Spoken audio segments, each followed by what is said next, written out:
এতগুলো মিডিয়ার সামনে আমি সত্য কথা এমনি বলে দিলাম, ঠিক হইল? হ্যাঁ, আমার তো হুঁশও নাই। দেখেন এই দেশে অসংখ্য মানুষ জনগণের সম্পদ চুরি করে খায়। একদম নিম্নবর্তী মানুষ, যে যার কোনো ক্ষমতা নাই, কিন্তু বাবার তরফ থেকে 10 কাঠা জায়গা পাইছে, কোন গার্মেন্টস শ্রমিকের অথবা কোন শিল্পপতির নজর ওই 10 কাঠার দিকেই পড়ে, ওই 10 কাঠার দিকে পড়ে, ওই 10 কাঠা ছিনায় নিয়ে যায়। বড় লোক হয়েছে কিন্তু সে চুরি করে, ডাকাতি করে। রাস্তাঘাটে আমরা ডাকাত দেখলে ভয় থাকি, কিন্তু আমাদের আশেপাশে চতুর্দিকে ডাকাত খোলা, চতুর্দিকে ডাকাতে ভরা। এদেরকে দেখলে আমরা আসসালামু আলাইকুম স্যার, ভালো আছেন স্যার বলি। আর যে প্রতিদিন শীত কেটে চুরি করে, তারা দেখলে কিরে সোরা কি চুরি করছো আজকে? হে মিয়া, কত চুরি করে? খাইতে দিতে পারে না চুরি করে। চুরি করে তো খালি ডিম খাওয়ার লেগে চুরি করে, সে একটু গাঁজা খাওয়ার লেগে চুরি করে। গুলিস্তানে বাইতুল মোকাররমে দেখবেন যেগুলো ওই গাড়ির লুকিং গ্লাস চুরি করবে, ওইটা 500 টাকা দিয়ে ধোলাই খালে বিক্রি করে মনে করেন একটা গাঞ্জা টানবে, এতটুকুর জন্য সে চুরি করছে। তার এর চাইতে বেশি কোনো চাওয়া পাওয়া দুনিয়াতে নাই। তার চাওয়া পাওয়া হলো একটা ফটকা ফুলে কোনো মতনই গাঁজার টান দেওয়া যায়। কিন্তু আমাদের আশেপাশে যারা এই সমস্ত কাজগুলো করে, সিন্ডিকেট করে ব্যবসায়িকরা অথবা অন্য শিল্পপতিরা, গার্মেন্টস শ্রমিক মালিকরা অথবা দেশের সর্বোচ্চ কিছু নেতারা, এরা যখন চুরি করে, তখন আমাদের মাথায় এটা ধরে না যে না, এই দেশের এবং জনগণের এবং ইসলামের সবচেয়ে বড় শত্রু এরাই। আল্লাহ পাকের বিধান, এই কারণে আল্লাহ পাক বলেন ওয়াইদা হাকামতুম বাইনান নাসি আন তাহকুমু বিল আদল ইন্নাল্লাহা নি'ম্মা ইয়াইযুকুম বিহি। এই আল্লাহ বলছেন তোমরা এটার ইনসাফ আদায় করো। কেন? আল্লাহ পাক তোমাদেরকে এই ওয়াজটা করেছেন। ইয়াইযুকুম, ওয়াজ না, ওয়াজ আমি করতেছি না, ওয়াজ আমি কি করতেছি? ওয়াজ। আল্লাহ বলতেছেন ইয়াইযুকুম বি, তোমাদেরকে ওয়াজ করলাম। কি ওয়াজ? ইনসাফ বজায় রাখো। চোর সে যেই হোক, চুরি করবে তো হাত কাটো, ইনসাফ। ইন্নাল্লাহা নি'ম্মা ইয়াইযুকুম বি, আল্লাহ বলতেছেন এই ওয়াজটা আমি তোমাদেরকে করলাম। আল্লাহ ইনসাফের ওয়াজ করলেন আমাদের। আজকে আমি সেই ওয়াজ আবার আপনাদেরকে করলাম। তো সমাজে ইনসাফ শুধুমাত্র নেতারাই বজায় রাখবে, বিচারকই বজায় রাখবে তা না। ঘরের মধ্যেও ইনসাফ বজায় রাখবেন, ঘরের মধ্যেও ইনসাফ বজায় রাখবেন। হযরত ওমর, এই শোনেন, এই ছোট্ট এটা বলে আমি শেষের দিকে যাই। হযরত ওমর রাদিয়াল্লাহু তাআলা আনহু, ওমর রাদিয়াল্লাহু তাআলা আনহুর কাছে এক লোক আসছে, এক লোক, বুঝেন মজার গল্প। ওমরের কাছে এক লোক আইসা বউরে নিয়ে আসছে, বউর ব্যাপারে বিচার নিয়ে আসছে। হুজুর, কি কে? আমি অমুক।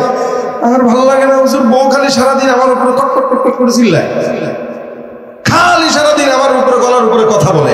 এই স্বভাবটা মেয়েদের আছে কিনা? সামান্য একটা কথা যেটা হালকা ভাবে জামাইলে বলা যেত, দেখা যায় উচ্চ গলায় বলে না। স্বামী যদি কিছু করে, তোমার আমি আপনার মহব্বতের শুরু কি এতটুকু বলতে পারি না? আর স্বামী যখন একটু উচ্চ গলায় কথা বলবে, আপনি আমাকে বকা দিলেন, কি বলেন? ভয় কি হয় না? নারী সহ্য করতে পারে না, কিন্তু নিজে বলে ফেলতেছে, তার হুঁশ নাই। এইটার ব্যাপারে বিচার নিয়ে হযরত ওমরের কাছে এসে ডাক দিয়ে বলতেছেন, হুজুর আমার বউ খালি চিন্তা করে। ওমর কয় একটু বাইরে বসা, আমি আসতেছি। এই লোক বলে আমি কিছুক্ষণ পরে শুনতেছি হযরত ওমরের বিবি হযরত ওমরের উপরে কথা বলতেছে। ভালো লাগে না? আরে আপনার বউরই এই সমস্যা ছিল তাই না? হযরত ওমরের বউ মাঝে মাঝে করতেন এটা। হযরত ওমরের সাথে হযরত ওমরের বিবির উচ্চ বাচ্চা হইতেছে, বিবি উচ্চ গলায় কথা বলতেছে। এটা আবার এই লোক বাইরে থেকে শুনতেছে। শুনে কে, ইয়া মাবুদ, আমিরুল মুমিনের কাছে বিচার নিয়ে আসলাম বউর নামে, যে এর বউ এরকে দোরেনের উপরে রাখছে। এটা আবার কি? উনার বউ যে উনার উপরে গলায় কথা বলে, তাহলে আমি কার কাছে বিচার নিয়ে আসলাম? ওনার কাছে বিচার নিয়ে এসে লাভ নেই, উনি নিজেই অশান্তিতে আছে জায়গা। চলে যেতে লাগছে তো হযরত ওমর ফারুক বুঝতে পারছেন এটা। উনি ডাক দেবেন, এই কই যাও? ও হুজুর, যে আশা নিয়ে আসছিলাম ওই আশা ভেঙে গেছে। আমি ভাবছিলাম আপনি মনে হয় একটা সমাধান দিতে পারবেন। আপনি আপনি নিজেই তো হুজুর পেরেশানিতে আছেন, আপনার বউ আপনার, আপনি আমিরুল মুমিনিন। ভাই এটা এমন একটা জিনিস, যত বড় সরকার হোক, যত বড় পীর হোক, নেতা হোক, এই জায়গাটা সবাই দুর্বল। এখন হয়তো তোমার ফারুকের এই অবস্থা। ওমর বলেন, শোনো, তোমার বউ কি করে? হুজুর খালি গলার করে গলায় কথা বলে, মানে যে কথা আসতে বলা যেত না, চিৎকার দিয়ে বলে, চেঁচামেচি করে বলে। হুজুর তোমার ফারুক কিছু কথা বলছেন, সব মনে নাই, আমি বলতেছি আপনাদেরকে, এটা হুট করে এখন মনে আসে বলছেন। ওমর ফারুক বলতেছেন, এই শোনো, আমার বিবি আমাকে প্রতিনিয়ত, আব্দুল্লাহ এমনি বলতেছেন, আমার আব্দুল্লাহর মা আমাকে প্রতিদিন মজার মজার একাধিক আইটেমের রান্না খাওয়ায়, আমি মজা করে খাই, আমি তার প্রশংসাও করি। সে যদি না খাওয়াইতো, আমার রান্না আমার নিজের করে খাইতে হতো, কারণ ইসলাম এই নারীকে রান্না করে খাইতে বাধ্য করে না। সে যেটা খাওয়ায় এটা আমার উপরে ইহসান করে। 2, সে আমার ঘর প্রতিনিয়ত ঝাড়ু দিয়ে পরিচ্ছন্ন করে রাখে, তার মানে সে আমার ঘরের একজন খাদেমা, সে আমার ঘরের একজন বাবুর্চি, সে আমার ঘরের একজন খাদেমা। 3, সে আমার সম্পদগুলোকে দেখে শুনে রাখে। আমি যে টাকাগুলো রাখি, এগুলো সে চাইতো তার বাপের বাড়িতে পাঠায় দিতে, সে পারতো, কিন্তু করে না। আমার এই সম্পদগুলোর নজরদারিতে রাখে, তার মানে সে আমার একজন দারোয়ান। 4, আমার সন্তানদেরকে সে দুধ পান করাইছে, তার মানে সে একজন ধাত্রী। চাইলে সে অন্য কাউকে বাধ্য করতো যে দুধ পান করাও, কারণ আপনারা জানেন আরব দেশে এটা প্রচলন ছিল যে জায়গার থেকে এসে এসে মানুষকে দুধ পান করাইতে নিয়ে যেত টাকার বিনিময়ে। ইসলাম কোনোদিন এটা বলে না যে নারী তুমি তোমার সন্তানকে দুধ খাওয়াইতে বাধ্য, খাওয়ায় যদি তাহলে তার জন্য সওয়াব আছে। তো সুতরাং আমার সন্তানের দুধ খানেওয়ালা মা সে। শুধু তাই না, সে আমার কাপড় চোপড়, আমার সন্তানের কাপড় চোপড় প্রতিনিয়ত ধুয়ে সুন্দর করে গোছায় রাখে, তার মানে সে একজন কি ধোপা। একটা মেয়ে বাবুর্চি, খাদেমা, দারোয়ান, ধোপা, ধাত্রী, এতগুলা গুণ অর্জন করার পরে আমি পুরুষের উপর যদি একটু চড়া গলায় কথা বলে, আমি ওই 5টা গুণকে দেখে এই একটা খারাপ গুণকে মাফ করে দিই, আল্লাহর জান্নাত পাওয়া যায়।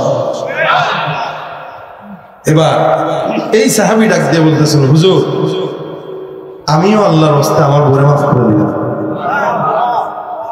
দেখেন, এই চিন্তা যদি আপনারা করতেন, এই ইনসাফটা বিবির উপরে, তাহলে কি কোনো বিবি আপনারে বাদ দিয়ে পাশের বাড়ির বাবা, ভাই অথবা দেবরের সঙ্গে ভাগতো?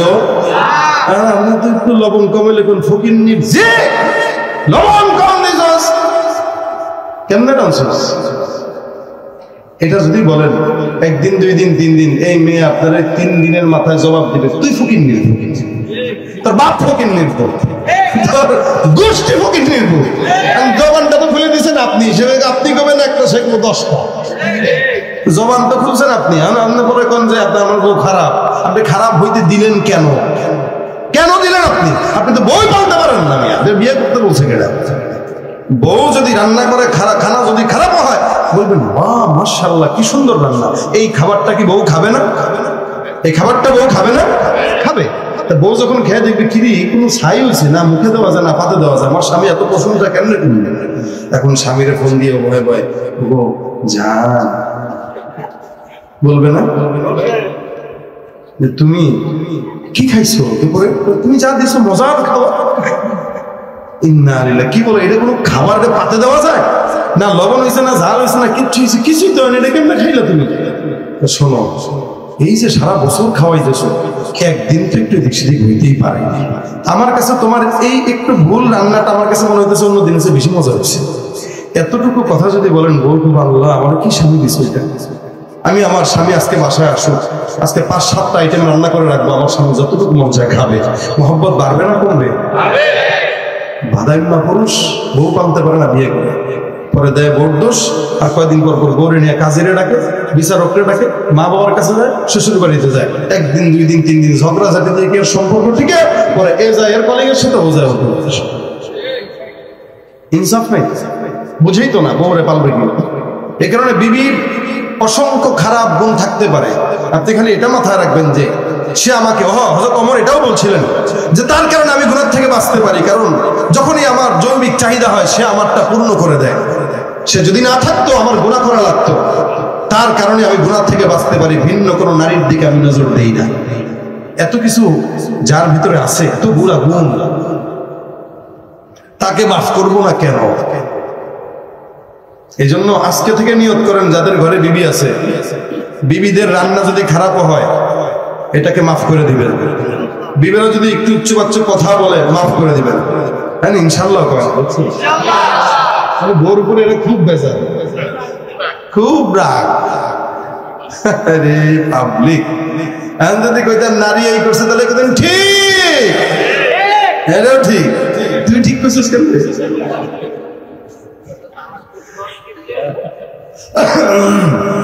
তো বিবিদেরকে মহব্বত করবেন, বিবির সাথে ইনসাফ বোঝাবেন আগে, কারণ রাসূল বলেছেন খায়রুকুম লিআহলিহি, তোমাদের ভিতরে উত্তম সে যে তার বিবির কাছে উত্তম, যে তার বউর কাছে ভালো সে সারা দুনিয়ায় ভালো, যে তার বউর কাছে খারাপ সে সারা দুনিয়ায় খারাপ। বিবির কাছে ভালো হন, সারা দুনিয়া তো আপনার পিরসাব মনে করে, সারা দুনিয়া আপনার অনেক ভালো মনে করে, কিন্তু বউর কাছে আপনার সারেনার দাম নাই, আপনার কোনো দাম নাই আল্লাহর কাছে। কারণ আপনি সারা দুনিয়ার হক আদায় করছেন কিন্তু বউর হক আদায় করেন না। আপনি সারা দুনিয়ার মানুষকে খুশি করছেন কিন্তু বউরে খুশি করতে পারেন না। এই জন্য বিবিকে আগে সন্তুষ্ট রাখেন। ঘরের বিবি যদি ঠিক থাকে তো ঘর শান্তির দুনিয়া হয়ে যায়। কই এরকম মুরব্বীদের সংসারে তো কোনোদিন ঝামেলা হয় নাই, বউ চলে যায় না অন্য কোনো জায়গায়। বর্তমানে বাড়ছে কেন? যুবকদের কোনো তুই না থাকলে কি হয়েছে রে? আমি কত কলিগ আছে আমার অফিসের ভিতরে, আমার ডান পাশে বাম পাশে বসে, একটা ডাক দিল তুলি দিয়ে আয়, বলতো চারটে যা। এই অবস্থা। আল্লাহ পাক এই সমস্ত গুনাহ থেকে হেফাজত করবেন। ইনসাফ এটা আমরা রক্ষা করতে পারবো ইনশাআল্লাহ। ঘরে বাচ্চাদের সাথে, ভাইয়ের সাথে, শিক্ষকরা তার ছাত্রদের সাথে ইনসাফ। যেহেতু মাদ্রাসার প্রোগ্রাম, ওস্তাদদেরকে বলবেন, আমি আমার ওস্তাদদেরকে বলি, যদি স্নেহ করা লাগে সেটাও ইনসাফ মতো করবা, স্নেহের বাহিরে না। আর যদি পিটানো লাগে সেটাও ইনসাফ মতো। কয়টা বাড়ি দেওয়ার যোগ্যতা রাখে এই বাচ্চাটা পড়া পারে নাই, একটা বাড়ি দিলেই শাসনের নিয়তে। এটার পরে যদি বেশি দাও তাহলে ইনসাফ হইল না, এই বাচ্চা পড়ালেখা করবে না, পড়াবে। ইনসাফ রক্ষা করো। পিটানোর ক্ষেত্রে ইনসাফ, আমি ওস্তাদদেরকে বলি ভাই পিটানোর ক্ষেত্রে ইনসাফ রক্ষা করো। আমি নিজেও এই ইনসাফটা রক্ষা করতে পারি না। কেমনে? আমি আবার খুব বেশি উদার। আমি ছাত্রদেরকে পড়াই, কিতাবখানা এইগুলারে আমি মারতে পারি না। আমি মারতে পারি না দেখে এরা আমার পড়ায় উল্টা পাল্টাও করে। তো অনেক সময় আমি কিরে বাবারা, তোদেরকে যে আমি আদর করে দেখে তোরা যে আমার পড়া ঠিক রাখিস না, তাই আমি কি তোদেরকে মারলেই ঠিক আছিল? তো এগুলা হাসে। আমি কিরে তো করে তো আমি বকা দিতেছি, হাসিস কে? এরা হাসে, জানে যে হুজুর মারবে না। এই জায়গায় আমি আবার ইনসাফ রক্ষা করতে, মানে মারা দরকার ছিল কিন্তু মারি না। কারণ আমি কেন মারি না? আমার ভিতরে আবার একটা ঝামেলা আছে, তুই মারা শুরু করি তো থামি না। তো এই জন্য আমি নিয়ত করছি আমি জীবনে মারবই না। যেহেতু আমার এই জায়গায় ইনসাফ থাকে না, তা আমি আদর করি। আলহামদুলিল্লাহ। পারে না যে এরকম না, পারে ঠিকই। আমি কাছে ডাকি, আদরের মাথায় হাত বোলাই, বাবারে কেন বললি না, কেন বললি না বল, তোরা যে আদর করি তুই আদরের মর্যাদাটা রাখ। তখন দেখা যায় বাস ওই বসে বসে পড়তেছে তো পারতেছে।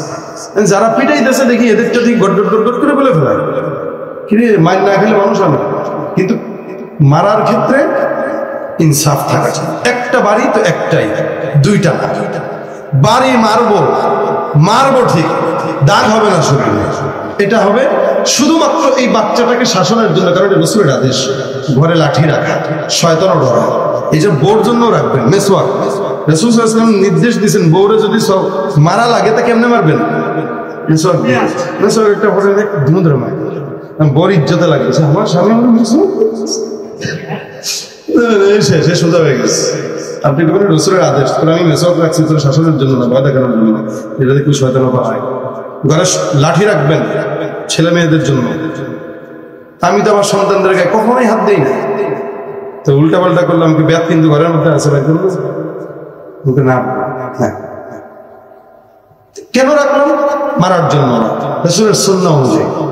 যে ব্যাতটা থাকলে শয়তানটা আসবে না। তো আপনারা ইনসাফ রক্ষা করবেন, ইনশাআল্লাহ ঘরে ঘরে শান্তি আসবে। রাসূলের হাদিস, আল্লাহ পাকের কোরআন। ইনসাফ হার জায়গায় আমরা কায়েম করতে চাই। আল্লাহ পাক আমাদেরকে তৌফিক দান করুন। এই যে একটু রুমাল চলে যাবে মাদ্রাসার জন্য, আপনার যার যতটুকু সম্ভব হয় 200, 100, 500, হ্যাঁ, সব আপনারা আপনাদের পকেট থেকে দিবেন। আমি যে ওয়াজ করছি এটাই বেশি।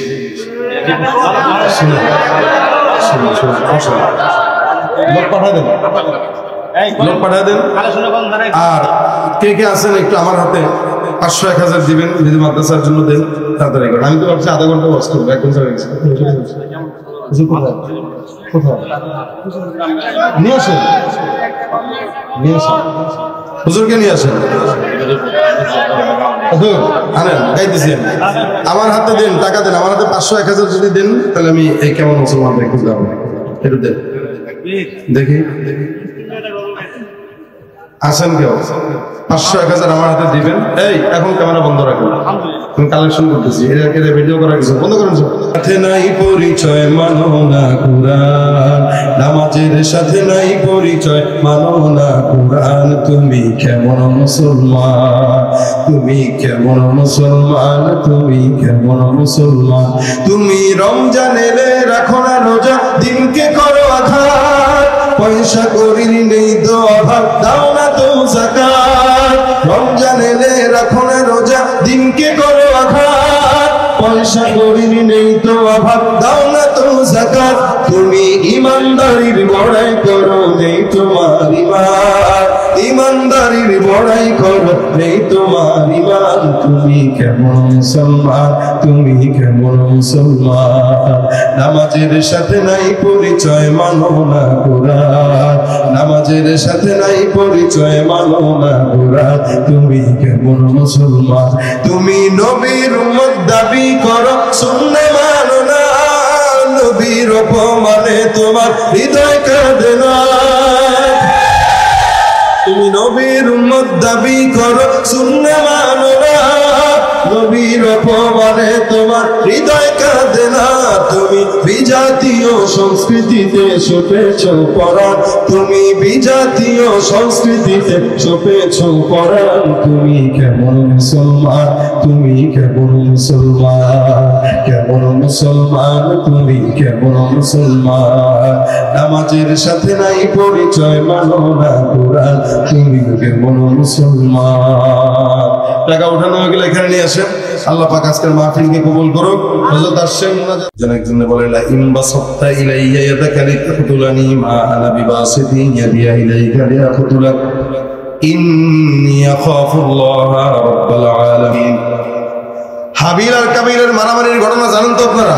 জমিনে সর্বপ্রথম মারামারি, একটা একটারে মারে, আরেকটা ডাক দিয়ে বলে ভাই আমি চুপ, কেন তুমি আমারে পাথর দিয়ে আঘাত করো, আমি যে পারি না তা না, আমারও গায়ের মধ্যে শক্তি আছে, আমি চাইলেই তোমারে মারতে পারি কিন্তু মারবো না।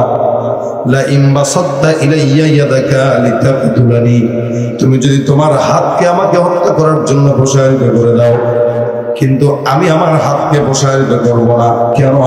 ইন্নী আখাফুল্লাহ রাব্বাল আলামিন, নিশ্চয় আমি আল্লাহকে ভয় পাই, তুমি আমাকে মারার কারণে আমি মাজলুম হয়ে যাব, আর আল্লাহ পাক কবর যাওয়ার সঙ্গে সঙ্গে বিনা হিসেবে জান্নাত দান করে দিবে। ভাইরা আমার দেখেন, এই জন্য ইনসাফ রক্ষা করা দরকার। জমিনের মধ্যে কোনো হত্যাকারী ব্যক্তি যদি কাউরে হত্যা করে, আর আইন যদি তাকে হত্যা করলে তার আইন, তার শাস্তি হলো হত্যা, তাহলে যাকে হত্যা করবে সে প্রতিরক্ষা করবে, কিন্তু মারার জন্য চক্রান্ত করবে না, কারণ জানে আমি তাকে যদি মারি, আমি যদি বেঁচেও যাই কিন্তু আমি বাঁচতে পারবো, আবার মরতে হবে।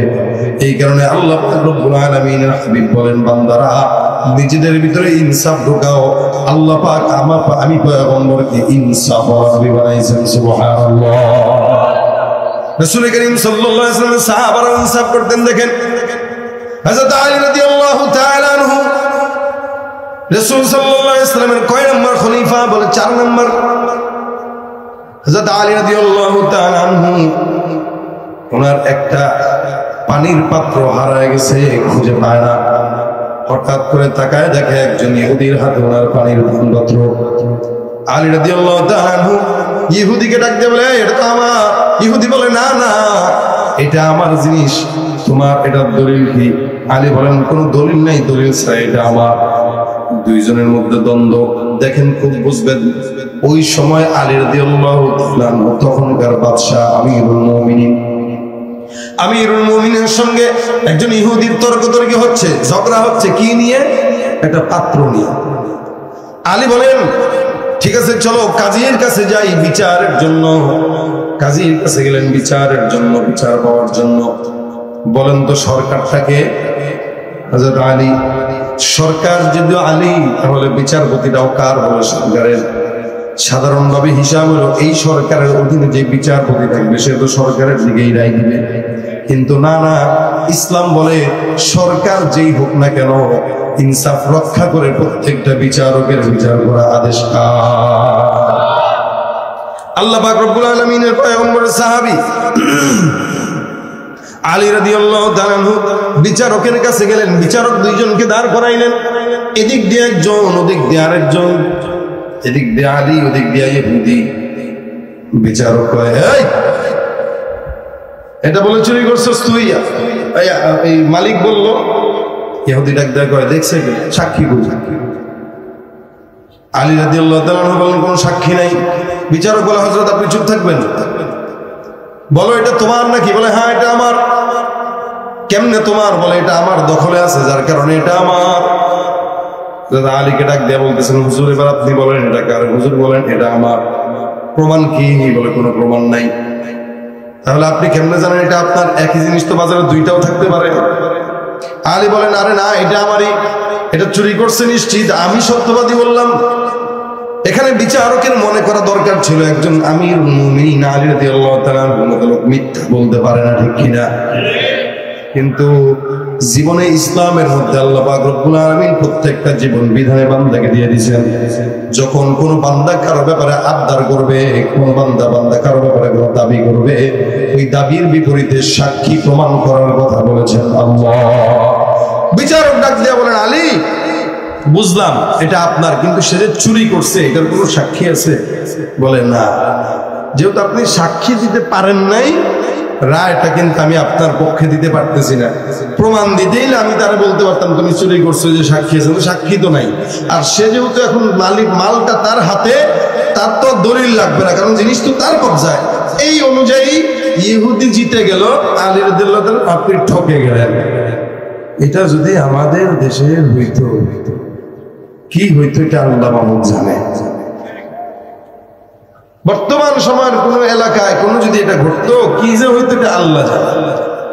আলী রাদিয়াল্লাহু তাআলা বললেন ওখান থেকে নেমে, বিচারক, হ্যাঁ বিচারক, তুমি যে বিচারটা আজকে করছো আলহামদুলিল্লাহ, এই বিচারটা রাসূলের সুন্নাহ অনুযায়ী হয়েছে, আলহামদুলিল্লাহ, সুবহানাল্লাহ।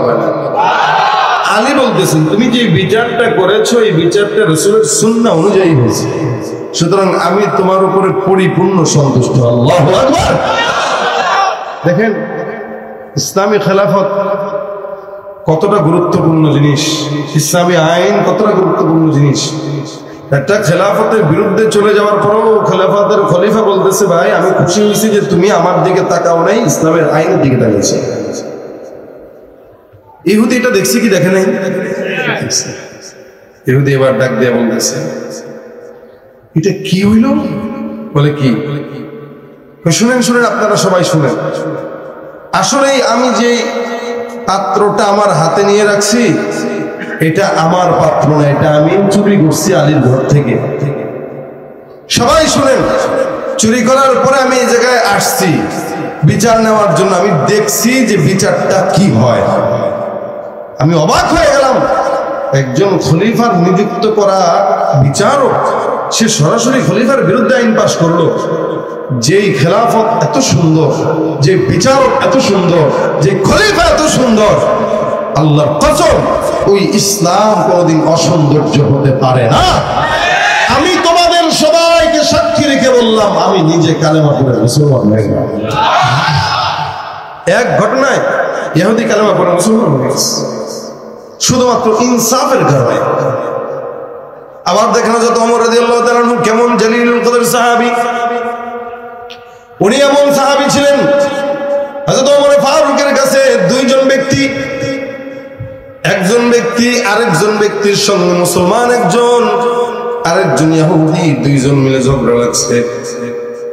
তাদের যে কোনো একটা বিষয় নিয়ে বিচার চাপের জন্য মুসলমান যেটা, এটা হলো বর্তমান সময়ের মুনাফিক নয় মুসলমানের মতো। এরকম মুসলমান সাহাবাদের জামানায় ছিল, নবীর জামানায় ছিল না? ছিল না?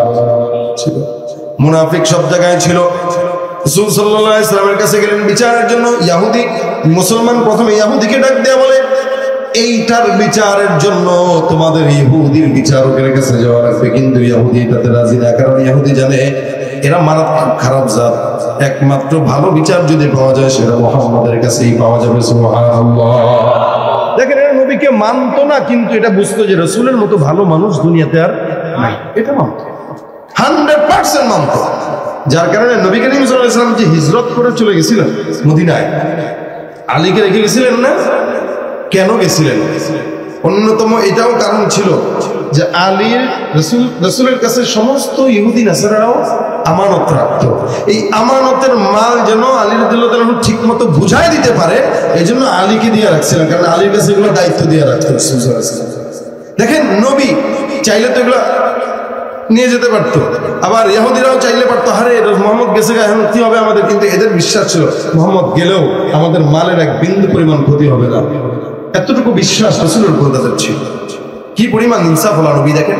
তা হযরত ওমর রাদিয়াল্লাহু কি বলে, ওই একজন মুমিন আর একজন ইহুদি বলতেছে না মুহাম্মাদের কাছেই যাওয়া লাগবে, তো দুজন মিলে রাসূলের কাছে গেছে। আল্লাহ নবী সাল্লাল্লাহু আলাইহি ওয়াসাল্লাম ইহুদির পক্ষে রায় দিল, মুসলমানের বিরুদ্ধে রায় দিল, কারণ মুসলমানের দোষ, মুসলমানের এটা পছন্দ হয় নাই, দৌড় দিয়া ওমরের কাছে চলে যায়। ওমরকে ডাক দিয়া বলে, আমিরুল মুমিনিন ওমর রাদিয়াল্লাহু তাআলা আনহু, আপনার কাছে একটা বিচার নিয়ে আসলাম। এই ইহুদি আমার সঙ্গে এরকম 2 নম্বরে কাজ করছে। ওমর, আপনাকে বড় বিচক্ষণ মনে হয়, আপনি এর বিচার একটু করেন, দেখবেন মুনাফিক যেগুলা এগুলা সমস্ত বলদ ছলদের কাছে যায় ডাক দেয়, বাইরে তোমার অনেক বিচক্ষণ লাগে, এই জিনিসটা তোমার দ্বারাই হবে, এটা করে। আমরা যেগুলো বোকা শোকা এগুলা আরে আমারে বাম দিতেছে, তা আমি একটু তার সাথে একটু ভাও দিয়া চলি, কিন্তু এরা বিচক্ষণদের সাথে পারে না। সে মনে করছে ওমরকে মনে পাম একটা দিয়া গোলায় ফেলবে, তোমারকে বলতেছেন আমি জানি তো আপনি খুব বিচক্ষণ, আমি এই বিচারটা আপনার কাছে নিয়ে আসলাম, আপনি করেন। এবার ইহুদি বলে, এই হুজুর, এরা জিজ্ঞাসা করেন এই বিচারটা আগে কার কাছে গেছে? এই বিচারটা নিয়ে আগে মুহাম্মদ রাসূলুল্লাহর কাছে গেছিল। সে রাসূলের বিচার, রাসূল তার পক্ষে রায় দেয়নি, আমার পক্ষে রায় দিছে। আমি ইহুদি, আমার পক্ষে নবী রায় দিছে, তার বিরুদ্ধে রায় দিছে, কিন্তু সে নবীর এই রায় না মেনে আবার আপনার কাছে আসছে, এটাও একটু বলে দিলাম আপনাকে। ওমর বলে, কি এটা কি সত্য? বলে, হ্যাঁ, মুহাম্মদ রাসূলুল্লাহ বিচার করছে ঠিক, কিন্তু আমার কাছে মনে হলো আপনি ভালো বিচার করতে পারবেন। চিন্তা করছেন সে কত মায়া, তার দিলে কত ওমরের প্রতি মায়া, সে মায়া দেখাইতে আসছে, নবীর বিচার আপনি ভালো। ওমর বলেন, ঠিক আছে, আমি বিচার করব, একদম হক হালালি ভাবে যে বিচারটা করা দরকার আমি সেটাই করছি। জানেন আপনারা সবাই যে ওমরের রাগ কি ছিল?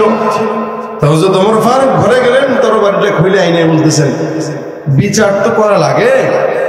এখন ইহুদি তো ভয় পেয়ে গেছে, কি জানি আবার আমারে মারে কিনা, মুসলমান করে এবার আজকে করে খাইছে, রাসূলের থেকে আবার তো এখানে সুস্থ করে খাইছে। ও মুনাফিক মনে করছে তারা কিছু বলবে না, কিন্তু ওমর রাদিয়াল্লাহু তাআলা আনহু বলে, তরবারিটা এভাবে ধরেন আর বলতেছেন, যার রাসূলের বিচার পছন্দ হয় না, তরবারির দিকে তাকায় তাকায়, যার রাসূলের বিচার পছন্দ হয় না, কিরে তার বিচার কি হওয়া দরকার তুই একটু দেখায় দে।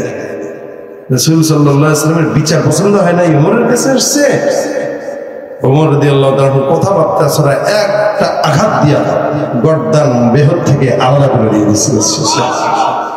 যা, এটা তোর অভ্যাস, এটা তোর শাস্তি, এটাই তোর বিচার। ইহুদি থরথর করে কাঁপে, কি করলেন হুজুর এটা? ওমর বলেন, রাসূল সাল্লাল্লাহু আলাইহি ওয়াসাল্লামের বিচার যার পছন্দ হয় না, তার বিচার তো মৃত্যু ছাড়া অন্য কোনো কিছু হতে পারে না। এদেশে আল্লাহর নবীর আইন যার পছন্দ হয় না, তারাও এদেশে থাকার যোগ্যতা রাখে না। নবীর আইন যার পছন্দ হবে না, সে কিসের মুসলমান? নবীর আইন যার পছন্দ হবে না, সে কিসের ইমানদার দাবি করে?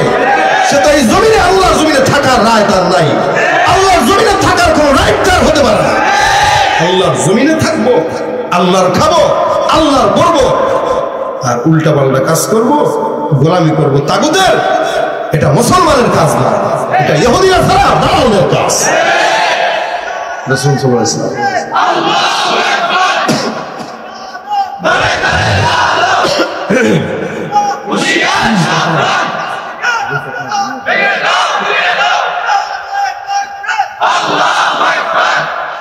তো এটা হচ্ছে ইনসাফ ভাই। বিচার যদি আমার বাপের বিরুদ্ধেও যায় এরপরেও আমার করতে হবে, এটা ইনসাফ। এটা কি রাসূল সাল্লাল্লাহু আলাইহি ওয়াসাল্লাম কুরাইশ বংশের এক নারী একবার চুরি করছে, মাখজুম গোত্রের। চুরি করার পরে রাসূল রায় দিয়েছেন যেটা শাস্তি হবে, হাত কাটা হবে। সাহাবা একরাম মিলে মাশওয়ারা করতেছে, এটা কেমন দেখায় একটা নারীর হাত কাটা হবে, নারী মেয়ে মানুষ করছে আর কি, তাও কুরাইশ বংশের, এটা তো রাসূলের বদনাম। এখন রাসূল সাল্লাল্লাহু আলাইহি ওয়াসাল্লামের কাছে যে এটার ব্যাপারে বলতেছে কি যাও তোমরা কেউ একটু যে রাসূলকে বলবা এই বিচারটা যেন স্থগিত করে দেয়। কে যাবে কে যাবে কে যাবে? উসামা বিন যায়েদ রাদিয়াল্লাহু তাআলা আনহুকে এরা ঠিক করলো যে যাও তুমি একটু যে রাসূলকে বলবা এই মেয়েটার যেন বিচারটা মওকুফ করে দেয়। এর মেয়ে মানুষ, তাও কুরাইশ বংশের, কেমন দেখায়। রাসূল সাল্লাল্লাহু আলাইহি ওয়াসাল্লামের কাছে যাওয়া হইল যে হুজুর, উসামা বিন যায়েদ যা বলেছেন, ইয়া রাসূলুল্লাহ আপনি একটু দয়া করে এই মেয়েটার বিচারটাকে মওকুফ করে দেন না, কারণ এই মেয়েটা কুরাইশ বংশের মাখজুমি গোত্রের, কেমন খারাপ দেখায়। রাসূল সাল্লাল্লাহু আলাইহি ওয়াসাল্লামের জবাব শুনেন। নবী বলেন, উসামা বিন যায়েদ আসছো মোহাব্বত নিয়ে, মনে রাখবা আমি নবীর মেয়ে ফাতেমা, যাকে আল্লাহ পাক জান্নাতের সর্দারনি বানাইছেন, এই ফাতেমাও যদি চুরি করত আমি নবী তার হাত কেটে দিতাম। সুবহানাল্লাহ। সেখানে কুরাইশ বংশের একটা কোন মেয়ে চুরি করছে আর তার জন্য আমি ইসলামের আইনকে উল্টায় দেব? এটা হতে পারে? মেয়ে ফাতেমাও যদি হতো তাও আমি তার হাত কাটতাম। এই জন্য আল্লাহ পাক বিধান করছেন, সারিকু ওয়াস-সারিকাতু ফাকতউ আইদিয়াহুমা জাযাআন বিমা কাসাবা নাকালাম মিনাল্লাহ। ওয়াস-সারিকু ওয়াস-সারিকাতু ফাকতউ আইদিয়াহুমা, চোর এবং চুরনি, চোর এবং চুরনি গ্রামের ভাষা না, গ্রামগঞ্জে বলে এই চুরনি ঘরের চুরনি। আগে কালে বলতো মহিলারা রান্না করতে আইসা দেখা যায় আসল তলে মরিচ একটু গোস্ত টুকরো নিয়ে যেত, দেখছি কেমন চুরনি। চোর, সে চোর হোক অথবা চুরনি হোক, আল্লাহ পাকের বিধান হলো যদি চুরি করে তাহলে হাত কাটা যাবে। কি যাবে? চোর হোক অথবা চুরনি হোক। এখন মুফাসসিরিন ইকরাম বলেন কতটুকু চুরি করলে হাত কাটবে? তাহলে মিনিমাম 10 দিরহাম সমপরিমাণ কোনো কিছু যদি চুরি করে তাহলে তার হাত কাটা যাবে। আমাদের দেশে 2 টাকা চুরি করলেই ধরা খেলে যেমনি না ভাঙে ঘুষায়া। 2 টাকা 10 দিরহাম কি এক? 10 দিরহাম যদি ধরি, মনে করেন রাসূলের জামানায় 10 দিরহাম কত ছিল জানি না, কিন্তু বর্তমানে 10 দিরহাম যদি দিরহাম হিসাব করেন, দুবাইতে দিরহাম চলে।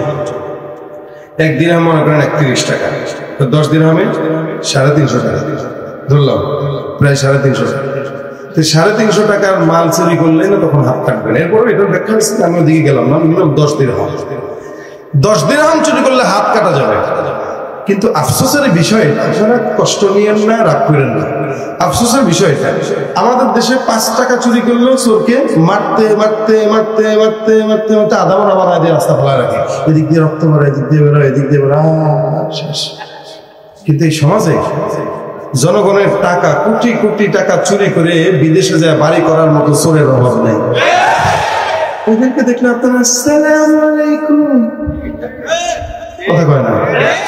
ওই চোরের মাইরা থতনা ভেঙে দিলেন আর এই চোরের সালাম দেন, তা আপনার কপালে দুর্ভোগ আসবে না তো কার কপালে আসবে? এক চোরকে 2 টাকার জন্য মারলেন, আরেক চোরকে লক্ষ টাকা চুরি করা জানার পরও সালাম দিলেন কেন? ওই চোর কি আপনার পার্সেন্টেজ দেয়? তো সালাম দিয়েছেন কেন আপনি? আজকে দেশের সবকিছুটা মূর্ধগতিতে বাড়তেছে বাড়তেছে আর বাড়তেছে। কেন বাড়ছে? এই সিন্ডিকেট গুলো আমার দেশের টাকা চুরি করে অমুক জায়গায় বাড়ি করে, তমুক জায়গায় বাড়ি করে, আর এদেরকে আপনারা সালাম দেন বিদায় তার চাইতে বড় চোর হচ্ছে। আপনাদের সালাম পাওয়ার কারণে এরা চোর চুরি বাড়াই দিচ্ছে। আপনারা যদি সালাম না দিতেন, দেখলে যদি বলতেন চোর, কথা কয় না? আমি শুধু নেতাদের কথা বলছি না, অসৎ ব্যবসায়ী যারা আলুকে মজুদ রেখে 25 টাকা 20 টাকার জিনিস 70 টাকা বানায়, ডিম যেটা মুরগি পালে টাকা ছাড়া ওইটার কেজি কেজি না, সরি, হালি কত? তো খাবেন কি? মরিচের দাম 400 চলে যায়, 1000 চলে যায়, গরুর গোস্ত। গরিব মানুষ খাবে কি? দেখবে আর তাকাবে আর লোল ফেলাবে। এটা করছে কারা? সিন্ডিকেট ব্যবসায়ী যারা, তারা। আজকে তাদের বিরুদ্ধে আওয়াজ দেন না, আর গুলিস্তানের 2 টাকার পকেট মার্কে দেখলে মার মার মার আওয়াজ দেন। আপনি সবচাইতে বড় চোর। যদি এই দেশে চোরদের ব্যাপারে এই আইন থাকতো, কেউ চুরি করবে তো হাত কাটা হবে, তাহলে প্রথমবার চুরি করবো তো 1 হাত, তারপরে চুরি করবো তো 1 পা, তারপরে চুরি করবো তো 1 হাত, তারপরে চুরি করবো তো 1 পা। এদেশের শিল্পপতি আর বড় বড় গার্মেন্টসের মালিকদের পা আর হাত থাকতো না, হুইল চেয়ারে বসে হাঁটা লাগতো না, যে আইন থাকতো। হাত 2টা কাটলে পাও 2টা কাটলে থাকতো কি খালি বডি? জনগণ দেখলেও বুঝতো যে এটা গার্মেন্টসের মালিক হইলে ওটা চোর, চুরির কারণে এটার হাত নাই। কথাগুলো কি রাগ করতেছেন?